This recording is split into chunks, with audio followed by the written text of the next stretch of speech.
l'actualité avec à la une ces 3 mineurs interpellés à l'issue d'un incendie volontaire d'une voiture de police. Ça s'est passé la nuit dernière devant le commissariat de Firminy dans la Loire. Les faits sont survenus d'ailleurs 2 jours après un premier incendie de 2 autres véhicules et devant ce même commissariat. Pour certains représentants de syndicats de police, il pourrait s'agir d'une réaction des dealers face aux actions menées contre le trafic de drogue.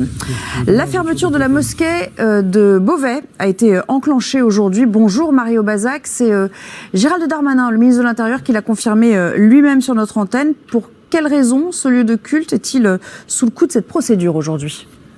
Alors le ministre de l'Intérieur, Gérald Darmanin, il assure que cette mosquée attaquait le modèle républicain. Il s'appuie pour cela sur une enquête des services de renseignement qui affirme que l'imam de la mosquée, présenté comme un intervenant occasionnel mais qui serait en fait l'imam attitré de la mosquée, fait dans ses prêches l'apologie du djihad et des combattants qu'il qualifie de héros, qu'il défend une pratique rigoriste de l'islam, qu'il juge au-dessus des lois de la République, qu'il fustige les mécréants, présente les sociétés occidentales comme islamophobes. Il appelle ses fidèles à rompre avec les lois de la République et il les incite à la haine des juifs, des chrétiens et des homosexuels. Alors cette fermeture administrative, elle peut durer jusqu'à 6 mois, mais la mosquée, si elle le souhaite, peut effectuer un recours devant le tribunal administratif. L'avocat de l'association Espoir et Fraternité qui gère le lieu nous a expliqué qu'il avait adressé ses observations à la préfecture de l'Oise et qu'il allait suivre